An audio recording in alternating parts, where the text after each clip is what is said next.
Good morning. Ayin Beis, volume 3. We are in the new paragraph on the lower part of page 1434. So to sum up what we learned yesterday, the Rebbe Rashab was tying up some of the knots, some of the threads that he developed earlier, namely that the Malachim serve the role of the gut, of the cosmic gut, if you wish, of Seder Shtalshalos, processing, distributing, delivering all the divine emanations, both from the top down, from the bottom up. And in that process, help us support the effort of us below as we do our Havaya. That's the role of Malachim. And that's why, before we say Shema, we proceed by saying Birchas Yetzer, where we talk about these angels and their work. Because through that we stimulate, so to speak, that gut to process properly our Havaya, the Ava V'yira that is generated through Shema, Shem Ayin, like he said, is bonus, the contemplation and the emotional experience, that everything, all the divine energy is only this Shmoi. And Ayin is the 7 middays times 10. And Hashem Elokeinu, Hashem Echad, the Hashem Elokeinu, as the divine manifests in Elokeinu, it's Hashem Echad. That even the divine, as a reflection, is connected and united, integrated entirely with the singularity of the divine essence in the highest levels of divine unity. So as he concluded, then that's why to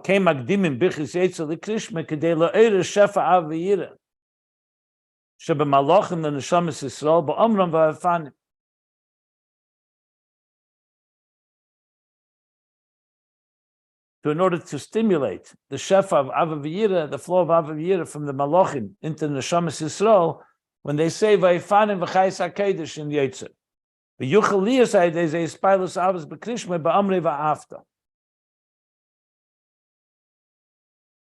and that allows them to have these spilus, the excitement, the passion of the love in Krishma, and when they say va'afta, Emre when he says va'afta.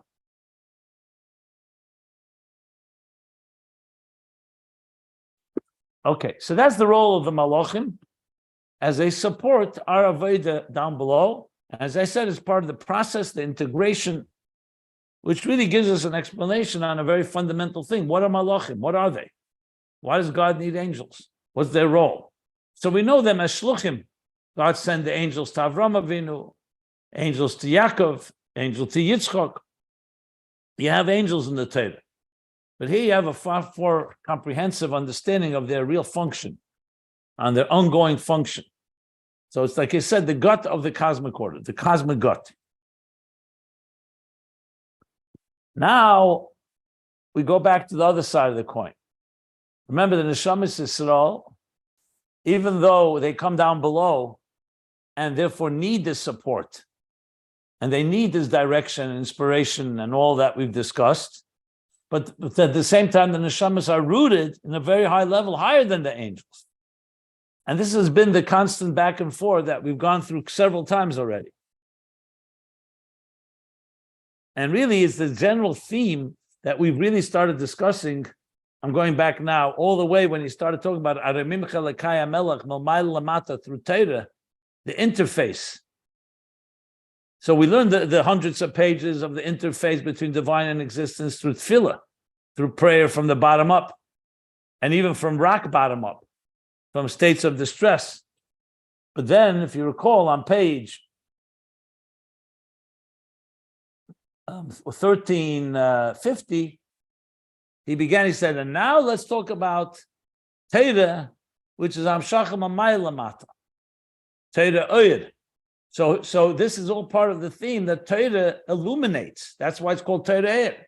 It illuminates for us the way, because the paths in this world are dark, And even though the soul is rooted in high levels, but we said the soul comes down into a dark world, so it needs light to be able to see, just like eyes can see, but they need a light to illuminate the environment. So the Torah serves as Torah Eir, as we learned from page 1350. And everything we've been learning all the way till here, we're now ready in 1434. We're talking about almost 80 pages later, a little more than 80 pages later, is the continuing theme of how Torah illuminates, but not just Torah and the Einei Ha'eda, the eyes of the community, which are the Sanhedrin, and they, of course, do it through Torah. And now we've also learned the Malachim are yet another supporting role in the process of fulfilling the purpose of creation, the processing that they do, as we've learned. So it's all part of that theme of illuminating our way. But at the same time, there's the other side that neshamas are rooted higher than Torah. And I'll refer you back, if you want to go back where he began to speak about that. He said it several times. But specifically, I want to just refer to the pages, exactly where he talks about that. So he says, let's see, and that's why we're able to go beyond Torah. Page 1403. So after explaining how Torah illuminates us and gives us guidance, remember the two discussions, the two different, sometimes we find Torah is higher than Yisrael, than souls, and sometimes souls are higher than Torah. And he answered, when we're talking about the souls below, the Torah is higher than Yisrael because we need the Torah to illuminate our path. But if you're talking about the souls as they are in their root, then they're higher than Torah, as he explained in page 1403, and that's why we can go beyond Torah and do Shalekafiyat Torah. That's why there are times that Sanhedrin, the Bezdin, at least temporarily, can do something to even suspend Torah. We learned that on page 1403. So on page 1404, he said both are true. There's in certain areas Torah is higher than Yisrael, some areas Yisrael is higher than Torah. And that led us ultimately into the discussion where we are now, where Yisrael are Ishin Einai, they are the pupil of the eye, but they also manifest down in Eris and Kalim, like the eye, the vision that enters into the Kali of the eye, and there they need the support of Torah and the Malachim. But on the other hand, and let's now continue the new paragraph. On page 1434, at the bottom, the pages can be found at Ayin Beis, V'hinei, Nizbar Le'il. And that was explained earlier, page, I said 1403, it's also 1408, is more detail. 1408, let's see, 1408 is where he discusses it in specific detail. So what does he say? The Sheidish Neshamas Yisrael, Hulamayla Harbe Ma'malachim. The root of Neshamas Yisrael is higher than the gut. Even though the Malachim play the role of processing and distributing, like the gut does the food and the sustenance of the body, the Malachim do that in Seder Shtalshus, in the cosmic order, but in the root, Neshamas Yisrael are far higher than Malachim. As he said also on page 1425, when he said even though Yisrael are higher, but they still need the Malachim. So this is dual dimensions here. He says like this, and now he's going to elaborate a bit on this. So the root of the souls is higher than Malachim. That's not a contradiction to them needing Malachim, because when the neshamas come down below, they get concealed and they manifest within the body and within the material world. And that's why we need the support of the Malachim. So it's both sides are always important to know, keep in mind. And now he continues to explain. Their souls are like the children of God.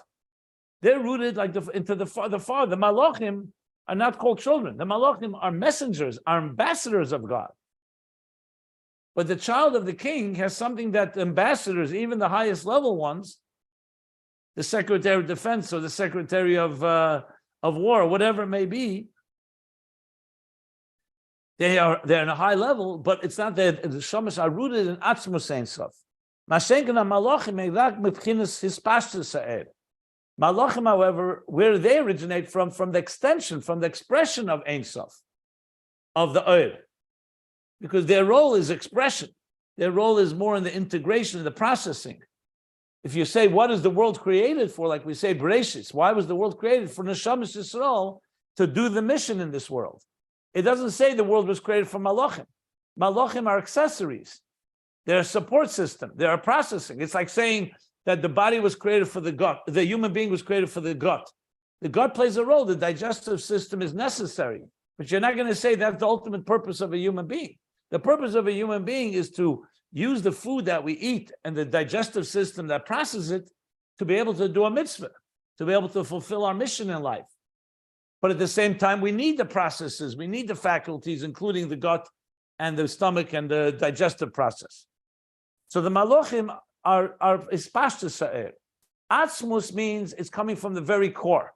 Like we spoke in different example, let's say a king is building a home for his child. So yes, he needs contractors, electricians, he needs a whole team to build a home. But the purpose of the whole home is his etzem. What is the etzem of the king's wishes? Is to have a home for his child. The rest are intermediaries, so to speak, steps you need to get the home built. So when you say that the neshamas are rooted in atzmus ein sof, you're saying they're rooted in the very core purpose. Malachim are rooted in the process of expression and extension of how we do it. So malachim are necessary in that level.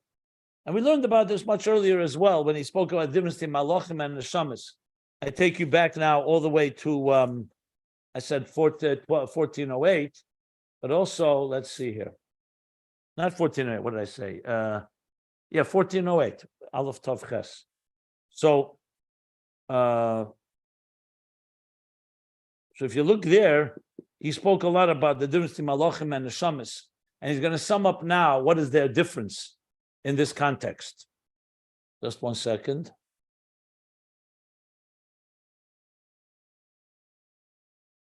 Yeah.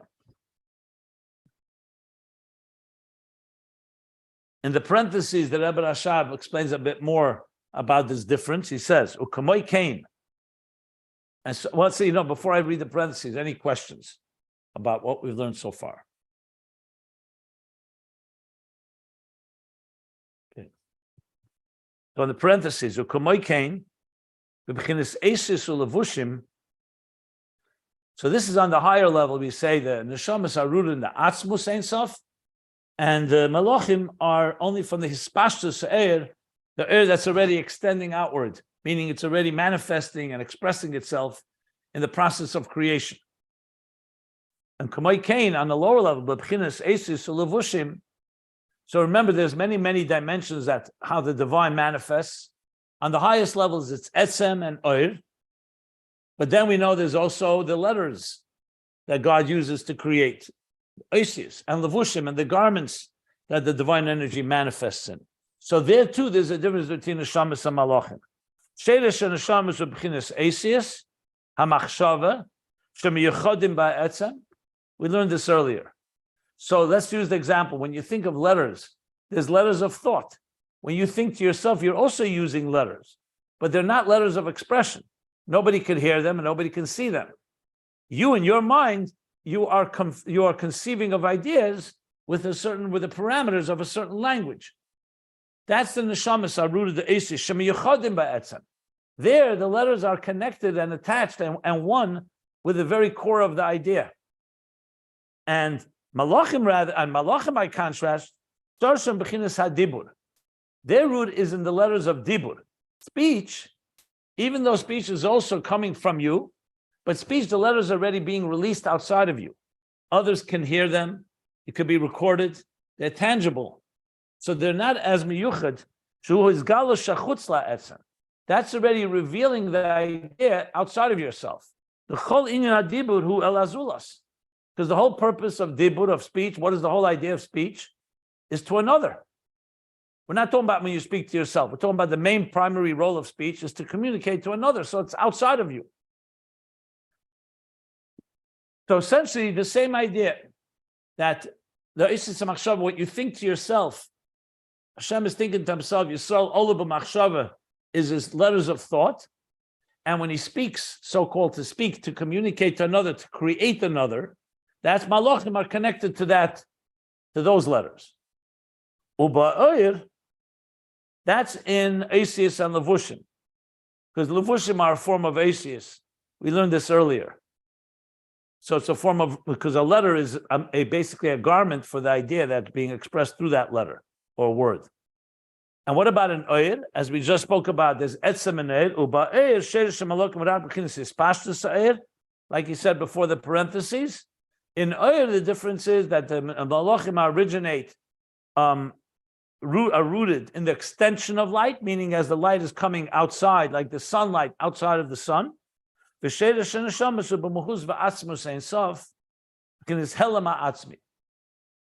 the root of the souls is in the very core and essence of the Ein Sof, like in this case, like the sun itself, but even higher, the Helam Ha'atzmi, that's even higher than revelation altogether. So when a father loves his child, there's the expression of love, but that's not where it's rooted. The love is rooted in the place in the etzem of the father, even beyond place of revelation, even when the father's asleep, or when the father is not even conscious. There's an atzmistic connection between the father and child. Same thing when we say that the Shamas Yisrael are bonim atem la'Hashem Elokeichem, children of God, the firstborn. Like Alter Rebbe explains in Tanya, vayipach ba'apav nishmas chaim, that the souls have something unique because they're very part of the core. They're part of the father. They come from the core of the father's mind, not like a student. A student is not born, is not a biological extension of the father. A student could be a spiritual child in the sense that the teacher taught him everything he knows, and there's all that comes with that. And it's like as if he gave birth to him. But it's still not the same thing when you say etzem. A piece of the father goes into, of the parents go into the children. So in this context, it's far higher than malachim, which would be considered more, like he said, is pashtus. So he explained the difference between malachim and neshama is both in the oir and in how it is in levushim as it comes into lower levels, and oisi is difference between speech and thought, similar to the extension of light and the core of it, all the way in the Helam Ha'atzmi, which is a fundamental. Helam Ha'atzmi means the core concealment, a state that's beyond revelation. It's not just a revelatory state. So malachim are necessary because they're part of the processors. They're the processors, the gut. So they need to be part of the expression. But where they're rooted, like I said before, they're only a means, and they're an accessory, a tool, instruments that God uses to run the world. But what is the core purpose of the world? What's rooted in his core? Those are neshamas. So they're higher than malachim, even though malachim are necessary for this process. So that concludes the parentheses. He's going to continue to explain the difference between neshamas and malachim, and as we continue to learn here. But any questions?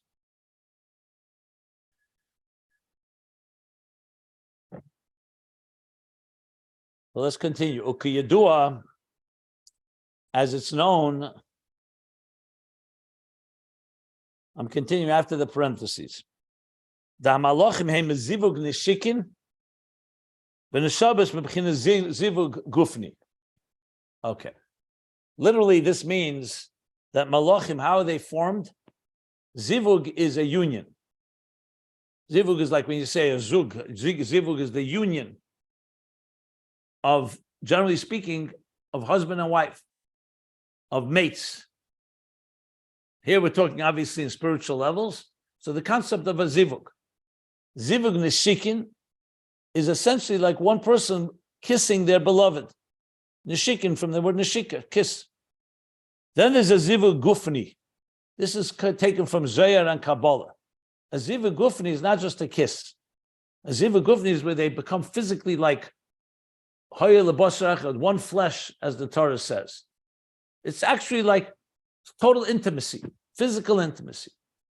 Now, in the physical world is the difference between a kiss, which is also a sign of love and union, but it's not quite a full union, which allows the power to create a child. Two people who love each other, husband and wife, even when they kiss in the most sacred way, that alone is not going to give birth. So there's a thing called zivug gufni, a physical zivug. Now, obviously, Lamaila and Ruchni is not physical. It's not a physical kiss, and it's not a physical intimacy. But a physical is a reflection that gives us some form of understanding two types of union. So basically, when two people love each other, there are many ways you can express the love. You can express it through speech, speaking lovingly. You can express it through a hug, through a kiss, and you can also express it through total physical union. So in Kabbalah, this talks about at different levels. So it says that malachim come from a zivug nishikin. They're also created. So something had to create them. So that's a zivug, a union. That's on the level it's called a kiss. And the shamis is from a zivug gufni, a far more deeper intimacy of where to the point where two entities become one. So he's going to explain what the difference is. Now, it's very important to mention that Tzemach Tzedek says right in the beginning of Sherish Mitzvah Tefillah, when he talks about Kabbalah speaks in very explicit terms. And that's why the Baal Shem Tov was very, very careful and made an emphasis that when you learn Kabbalah, you have to be lahafshit megat miyusan, is the expression. To abstract it, to strip it from its gashmius. Because when the Kabbalah, you'll have words like this all the time. Yichud, zivug, is very intimate, even sexual references. And being human beings of this world, our understanding of sexuality and intimacy is usually quite crass. Not saying necessarily prohibited, but it's very physical. And it's really, you have to understand that the idea of male and female on earth evolved from male and female in the spiritual level, Zah and Malchus, Mashpia and Mekabel, or Kutchebricha v'Shchinte. So when you say, the Rambam says, the Shir HaShirim is basically a romance, a love story between a man and a woman. So the Rambam writes, it's really the story of God and the Jewish people. We're just coming from Shavuos. Matan Torah is called what? Yom Chasunose Zeh Matan Torah. Matan Torah is called the day of our wedding. Basi Legani Achesi Kala. Legani, Lignuni. The bridal chamber. You'll find in Torah many verses where God speaks about his relationship with us in very intimate terms. I mentioned the other day the Mishkan, V'ne'adati l'chashama. Yiyud is intimacy, is husband and wife intimacy, because the entire idea of love and intimacy in the physical world evolves from love and intimacy in the spiritual world, not the other way around. So actually the physical is really a manifestation, a reflection how it is above. And above, obviously, it's all very pure. It's just in this world, especially after Chet Tzadas, after eating from the tree of knowledge, and we have our self-consciousness and our sexual consciousness and all that comes with it, so we can separate the two. But in truth, the whole idea of sexuality and intimacy, where does it come from? It's not just on its own. It's a reflection of the unity that is happening on higher levels. And that's why we use in Kabbalah Chassidus always the word yichud, yichudim, unification, zivug, zivugim, other form of unification. So it's important it takes time to train yourself, but I have to say it because we're using now these terms, and Rebbe Rashab is relying that we understand these introductions, that these are all really, when we think of it physically, it's only a muscle, an example of how it is spiritually. So the truth is, when we say, for example, misas neshikin, that there are people who've passed away where God kissed them on the lips. Moshe Rabbeinu is an example. There's a death that comes, the Malach HaMovis, the angel of death comes, and there's a time where a person's soul and body separate. But they're the few individuals that died with misas neshikin, it's called, which means God kissed them on the lips, and that's how their neshama was expired, left their being. Just like God created us by breathing into our lips, breathing into our mouths, by yipach ba'apav nisham chaim, by breathing into us and creating a soul, there's a misas neshikin. So someone's going to take it physically that God kissed them on the lips. Obviously, it doesn't mean physical. It means that the example of a kiss that human beings have is an example of a very intimate way that God draws out the soul of a tzaddik and a person like Moshe Rabbeinu. So the Torah uses terminology all the time. Lashon b'nei Adam, Torah dibur b'lashon b'nei Adam, that is very, very physical. Like when you say God is angry, God's ears, God's eyes. We all understand that it's not physical, it's metaphorical. but it's giving us tools that we can relate to it on our terms. So it's critical to strip it away from the physicality, or that call it the chumnis, the grubber, the crassness, or the callous nature of how humans would interpret it, and understand it on a very sublime and very dakazdik and pure level. So that's just a small introduction when you took these words. But the Rebbe Rashab is referring here to an advanced topic called zivug neshikin and zivug gufni, the difference between souls and malachim and neshamas. So let's go on. He's going to explain the difference now. But I wanted to just put it into that context. Any questions? Rabbi, does what the rabbi is teaching us now, does that apply to what the rabbi taught us before about Abba and Ima coming together in order to elicit a emanation from Atik? Remember where the angels would ascend to the membrane between Atzilus and Bia? And is it actually a zibuk kind of union between Abba and Ima? Yeah, he doesn't say it explicitly where the zivug is happening. It could also be Zah and Malchus, because in Atzilus itself, there's a zivug or yichud between Abba and Ima, like you said, father and mother, Chachma and Bina. There's also another zivug between Zah and Malchus, between Midas and Malchus. Here, right. I think is the lower one here, but he doesn't say it explicitly.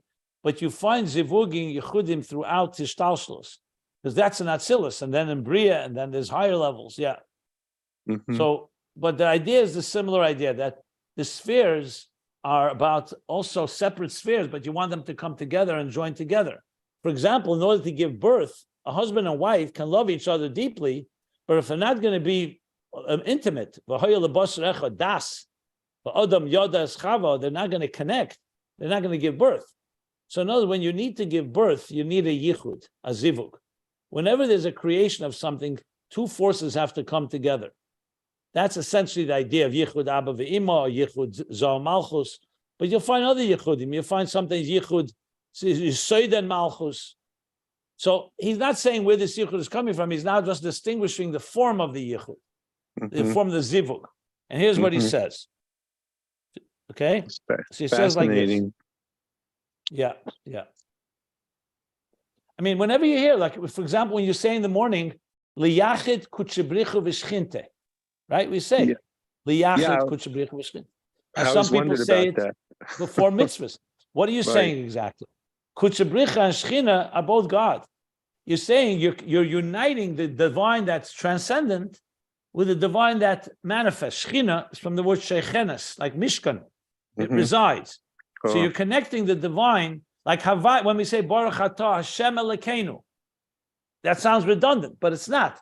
Hashem is the divine that is beyond the not, God forbid there are no two divines. It's two dimensions in divine revelation. One is transcendent Havaya, and Havaya is Elokeinu. Havaya also is one, like we say, Hashem Hu Elokim. Shema Yisrael, Hashem Elokeinu, Hashem Echad. So if you really look around, you'll see it everywhere in our davening, in our brachas, our blessings, in our prayers. Everywhere you're going to find references to the yichud because we're unifying. Remember, we live in a world where there's fragmentation. Things are fragmented. They're disjointed. They're separate. We want to connect it all to the divine oneness. So that essentially is what a yichud means. When a husband and wife come together, what you're dealing with is what the Torah says, that Hashem created the human being, B'Tselem Elokim, right? Divine image. And then he separated, and what did he do? Zachar Nekeva Bara Esan. I'm literally using references, Chumash. He created male and female as an androgynous creature, and then he separated male and female, and then they search for each other. They seek each other out. Al Kain Yazev Adam. That's why man will leave his home, his comfort zone, to find so-called his other half, the soulmate. Because they want to reunite to the Hashem Tzelem Elokim, the Achdus that they were once together, which when the husband and wife come together, we know Ish and Isha is both fire. Ish is fire with a Yud, Aleph Yud Shin, the Gemara says. Isha is Ish with a Hey. The Yud and the Hey are what brings them together. So again, you see here the Yichud of Yud K in the husband and wife. Just for the record, that Arizal explains that when you have children, a boy is like the Vav, a girl is like the Hey. So when you have, which the Chiyuv, the responsibility is to have two children, boy and girl. So you have father, mother is Yud and Hey. Son and daughter is Vav and Hey. So you have Yud Hey, Yud K, Vav K, the full name of God. I mean, I can go on and on. You'll find it everywhere when you start looking. Like I just said, L'shem Yichud Kudshe Bricha V'Shchinta is the Yichud of Zah and Malchus. That's what Kudshe Bricha and Shchinta usually refers to. Zah Malchus. Thank you, Rabbi. It's unbelievable. Yeah.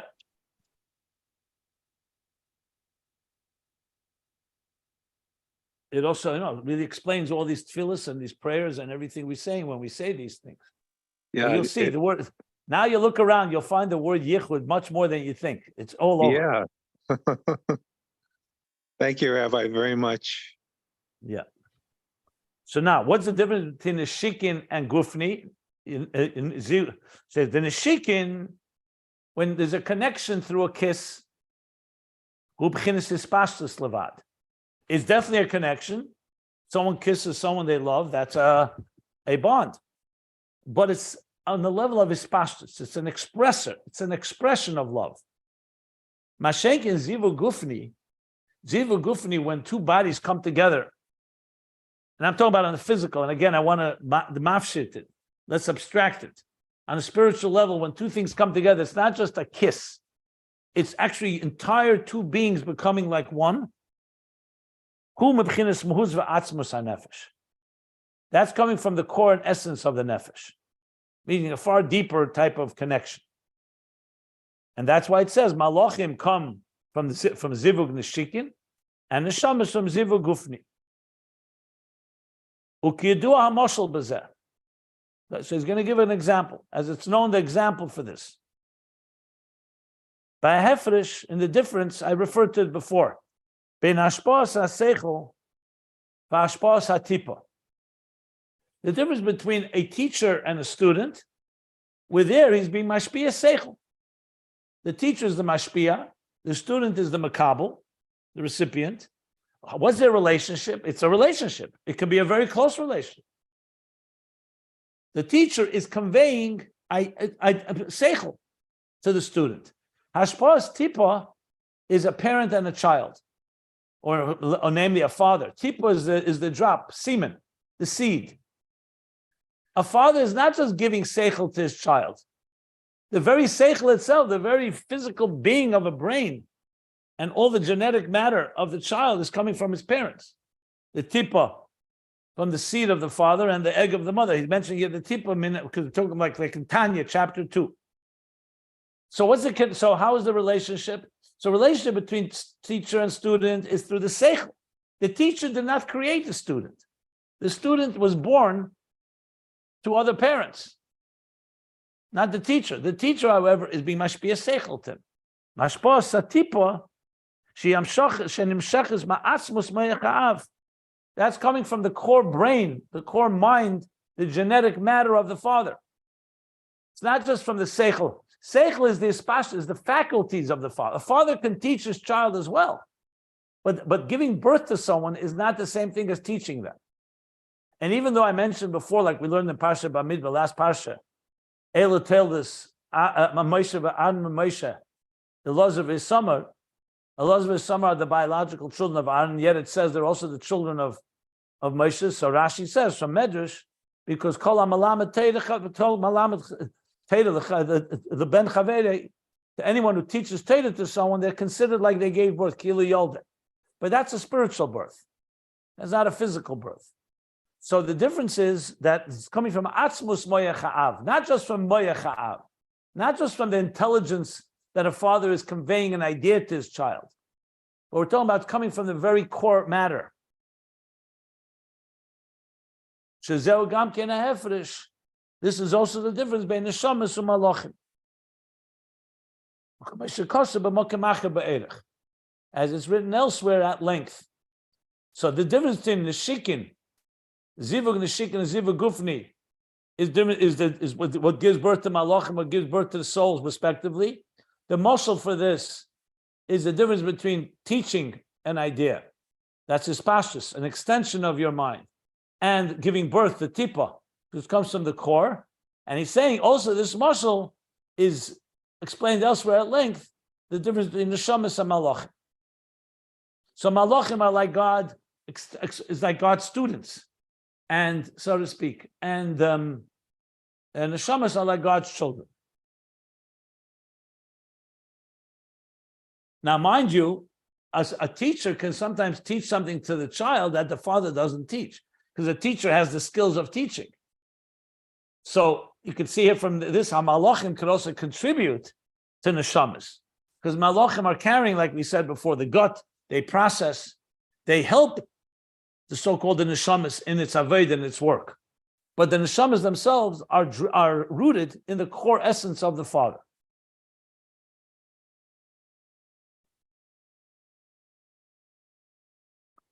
Okay, any questions? Valkain. And due to this difference that we just spoke about, one second. I missed a line. V'hainu, the neshama shorsham b'chinas mahuz v'atzmus ein sof. That just like a child is rooted in the core of the father, the neshamas are rooted in the mahuz v'atzmus ein sof, something he's already repeated 3 times actually, in the core of the essence of ein sof.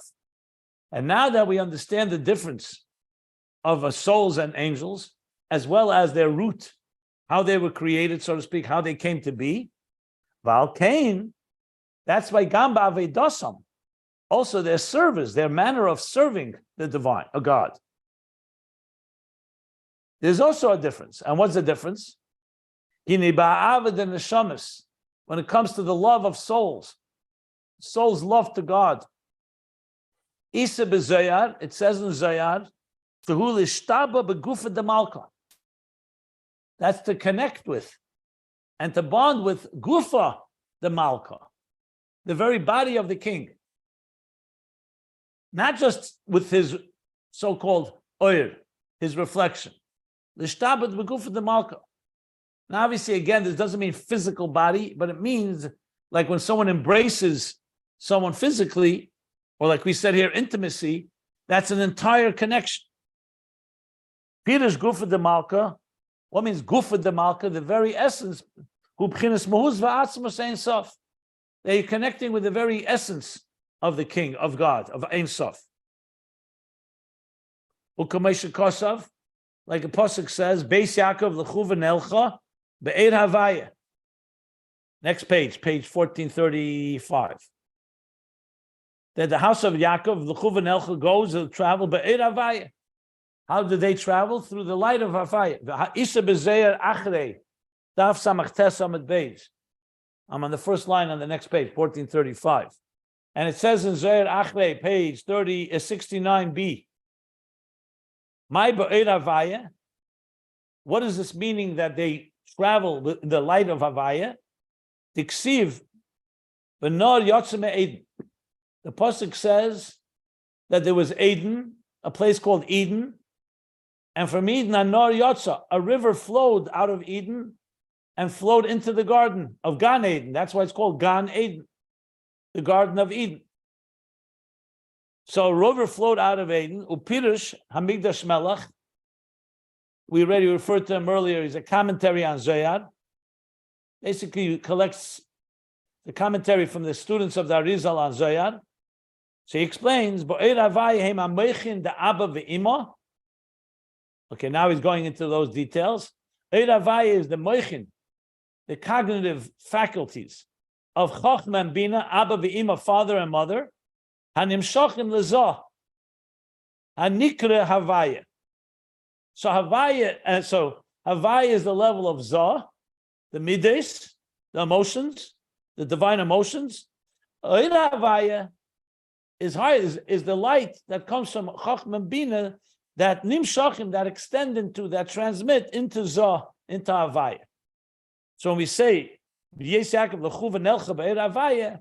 means that these neshamas Yisrael, Beis Yaakov, are traveling with Oir Havaya, Chochma and Bina as their nimshach into Zah. How does it relate to what we're discussing here? So we have to keep reading. he's explaining the Gufet de Malka, what that means. So he says, Yesh Leimer, the Rebbe Rashab explains now, and you can say, the Eir Havaya, Hainu B'chinas Pnimiyazah. That Eir Havaya is Pnimiyazah. When Chochmah Bina, Abba Ve'ima radiate into Zah, it's Pnimiyazah. The Mavur B'Sidr B'Shar HaMoedim. In the Sidr and Shar HaMoedim, this is a little dense, but I'll explain it.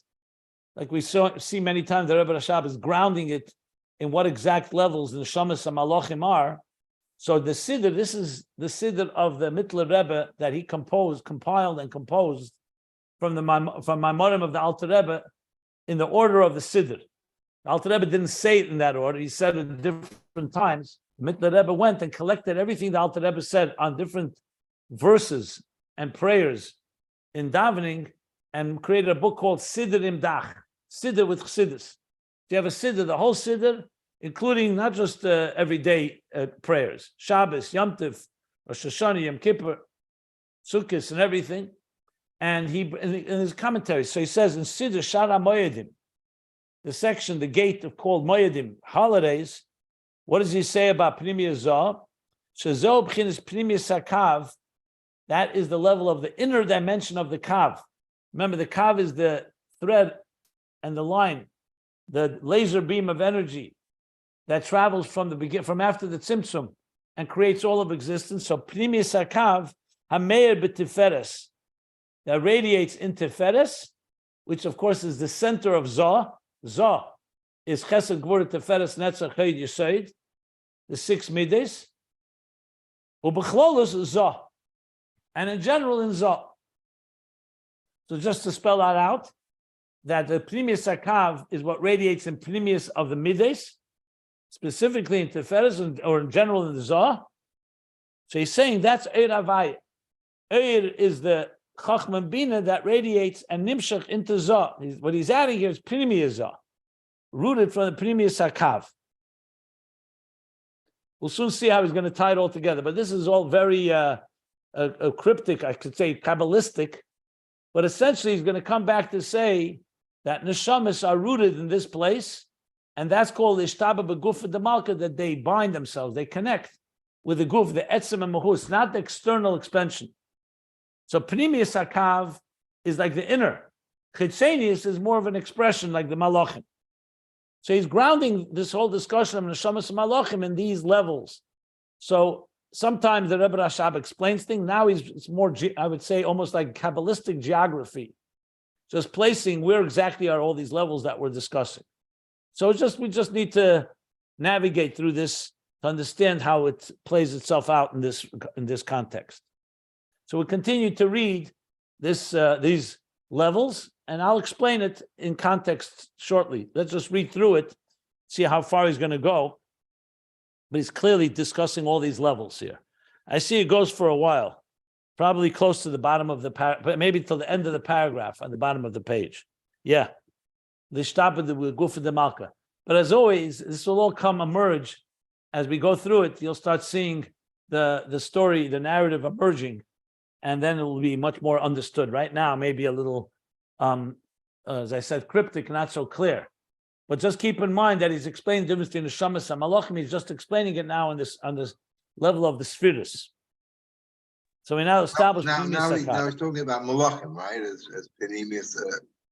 No, I think he's talking about Neshamas actually. Oh, Neshamas, okay.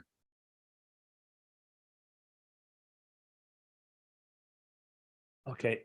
As I said, this is all very dense. I'll try to explain. So he goes down the parentheses. He takes it even further. V'yadua. And it's known that Pnimiyas HaKav, the inner dimension of the Kav, hu shenimshech mibchinas Tiferes hanelam.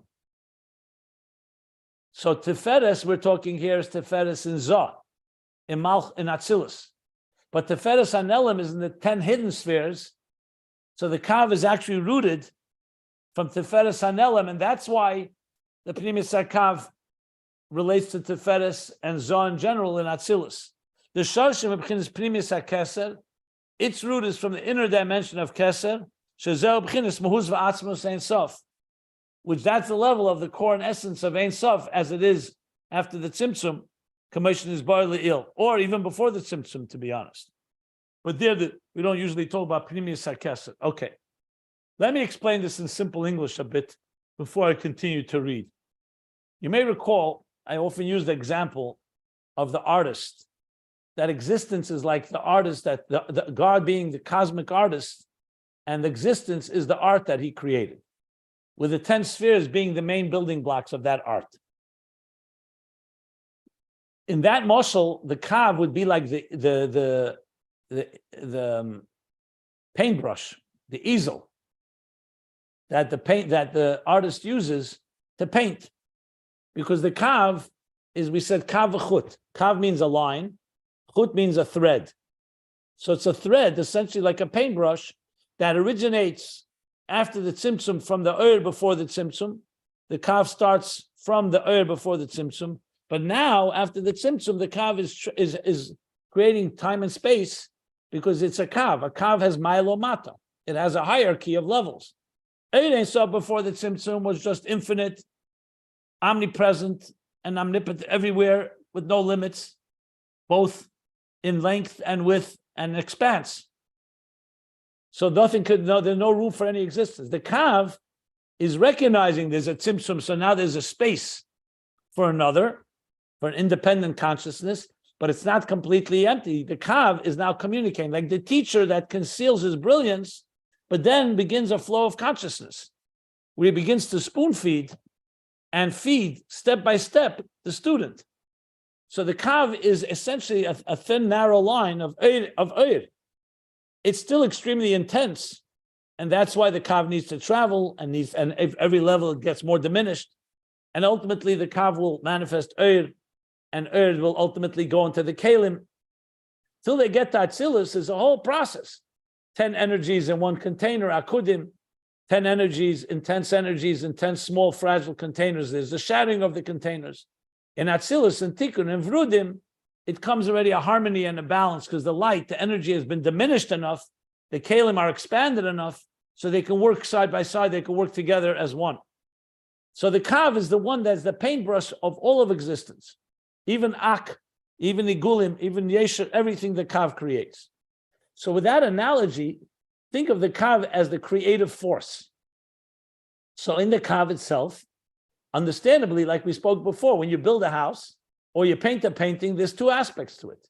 There's the actual methodology that you use in painting, the colors, the mix of the colors, the images you create, how much pressure you use. But that's the external tool. That's the external, that's chitzenius hakav. What's the pnimius hakav? What's the inner purpose of why you're painting this? That's the kavanah that God wants, dira b'tachteinim. He wants to create a beautiful world. So we should come into this world, and Neshamas, his children, his atzmus u'muhus of him, his own very essence, should come and transform this world and make it a divine garden, a divine home. So the kav, in a sense, has two aspects to it. There's the actual application, the process of the kav. That would be more the angels.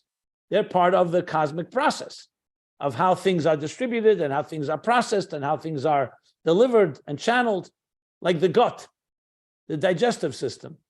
That's chitzenius. The pnimius hakav is the neshamas, because they carry, we'll call it the what we call, there's a word for it. They carry the core programming that's needed for the purpose of existence. If you only had the chitzenius hakav, then you'd only have, let's say, the plumbers and the electricians, and the artists would be creating a beautiful home, but no one would know what the purpose is. So you know, it needs the source code. That's what I wanted to say. The neshamas carry the source code, not just the actual process of creation. So chitzenius hakav is the outer process. Pnimius hakav carries the source code of what's the purpose of this process. So in the language of Kabbalah, this is called pnimius hakav, that manifests in pnimius zah, drawing from chachma and bina, because of course an artist needs to have intelligence with which he creates the art, a plan, a strategy, a design. And it's rooted in Tiferes HaNelam all the way in the highest levels, which essentially manifests Pnimius HaKeser, like he said, which root is Pnimius HaKeser, Mohus v'atzmus ein sof, the very core and purpose of existence, not just its application. So when somebody looks at things with the naked eye, you look at the world, Okay, you see trees, you see birds, you see animals, you see humans. That's the art. Someone will say, what's the purpose of it all? There you need to go into the neshamas will tell you the purpose is to make a home for God. Everything God created in this world is for his glory. That's where the neshamas come in. Malachim are part of the process of creation and part of the support needed to make this happen. But the core essence is carried by the Pnimius Hakav, what he calls here Pnimius Zah, or what the Zohar calls, or the Zohar explains, Ba'er Havaya, that Er Havaya is moichin Abba ve'ima into Zah, which may actually be the process of Zivug Gufni that he's talking about before. He's probably going to come back to that. But that's what neshamas achieve. Okay. So that gives it a little more explanation. But the Rebbe Rashab is not finished with the sources and the grounding. I see there's more to come now. But let me just, if anybody has any questions, let's pause here.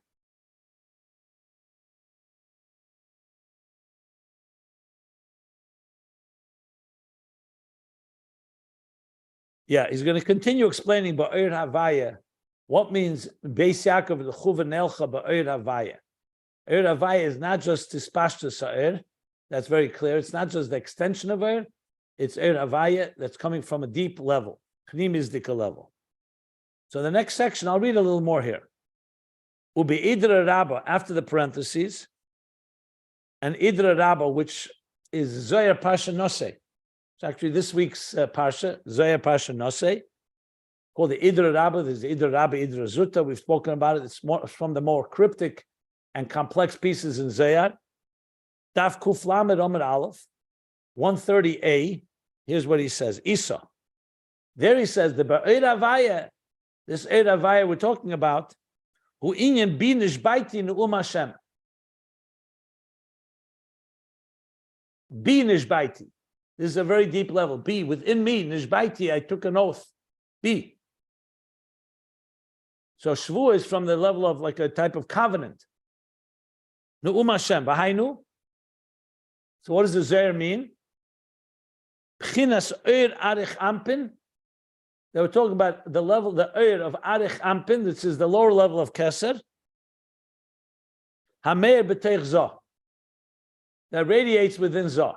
So this would seem to be lower than what we just said, because we said Pnimius HaKeser.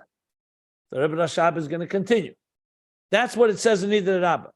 U'kamei shekosa b'migdash melech, achrei daf samach vav Ayin Beis. Okay, like I said, sometimes when it rains, it pours. The Rebbe Rashab is pouring on now all the sources from different Zoyas, as you see, he's already quoted quite a few. Like he writes in Migdash Melech, Pasha Achrei 66b. But however, Me'er Eir from Rab Meir Papirish is another famous Kabbalistic work. I mentioned it many times. It's an encyclopedia. It's a Kabbalistic encyclopedia, actually, that's structured by the letters of Aleph, Beis, Gimel. Every entry is another level. So he says, an Ois Aleph Sif Chav Ches, Me'er Eir, the letter Aleph, Sif, the section 28, on Er Havaya. What does he say about Er Havaya and Me'er Eir? Nikra Atika. That's called Atika, Atik, higher than Arich. The Metamon Noheira Lazah Hanikra Havaya. Because from there, it radiates into Zah, which is called Havaya. So now we have a few interpretations, Er Havaya. The first interpretation he brought from the Zohar Achrei.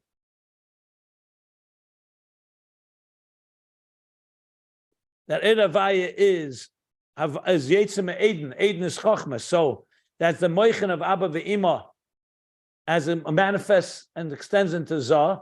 The Rebbe Rashab added that that's Pnimius of Zah, connected to Pnimius Akav, the Feres Anelim, okay. In Idra Rabba, he says, it's the level of Eir Arich Ampin that radiates in Zah. In the Me'er Eir, he says it's Atik, from where the Havaya, which from where it radiates into Havaya Zah. So we have actually three interpretations. Chachma Bina is Er Havaya. And Havaya is Zoh in all opinion, in all ways. The question is Havaya. Is it Chachma and Bina, Abba ve'Ima? Is it Arich or is it Atik? So far, I see three. Yesh Leimer. The Rebbe Rashab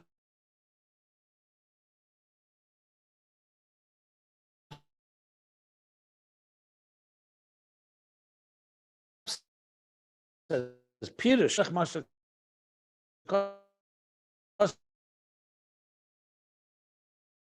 Havaya. Broke up for the last few seconds. Please repeat it. So the Rebbe Rashab is saying, V'yesh Leimer, we could say that Havaya is like similar to what it says in Likutei Torah on the Maimer that begins Kishishma B'Keil Havaya, Pirush B'Keil B'Pnimius HaKeil. We say Keil means a voice, a sound, a voice. Keil Havaya is Pnimius HaKeil. It's the inner dimension of the voice, not just the expression of the voice, but its inner intention. Ubagosham, and the gloss there, which is most likely from the Tzemach Tzedek. In Likutei Torah, there are notes and comments. So he says in the comment there, he says the Masha Malubish b'Pnimius HaKeil, that which manifests in the inner dimension of the voice, of the sound, Zeu Masha Kosa b'Zeir Ba'alescha. Another Zeir. This is what it says in Zeir Ba'alescha Daf Kuf Nun Beis Amud Aleph. Page 152a, what does he say there?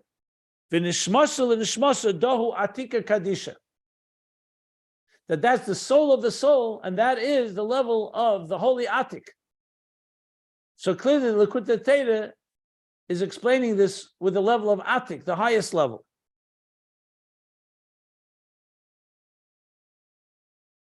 And now the Rebbe Rashab combines. Ulufi mashakosa b'me'era era now. And according to what it said in Ma'er Eir, that what? That's the level of Atik that shines into Zah. The Eir Havaya is Zeh Atika. That Eir Havaya is the level of Atika. Yesh Leimer. Inyan B'Eir Havaya.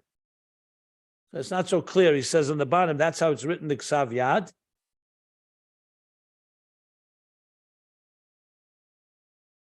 Let me read on to see if I make sense. Yesh Leimer. Yesh Leimer. Zeh Inyan B'Eir Havaya. Yesh Leimer K'mishkat Ba'Bir D'Shav Rosem B'Shem Bir.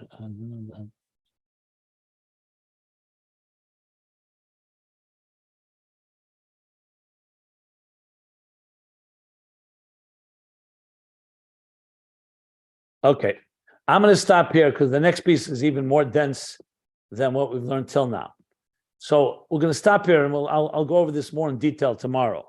But bottom line, he's coming to explain that even though he began talking about neshamas hamalochim, the Rebbe Rashab is going into more detail and like really digging deep into this level Ba'er Havaya that ultimately wants to establish that it's coming from the highest levels of Ein Sof, Atik, and even higher than Atik.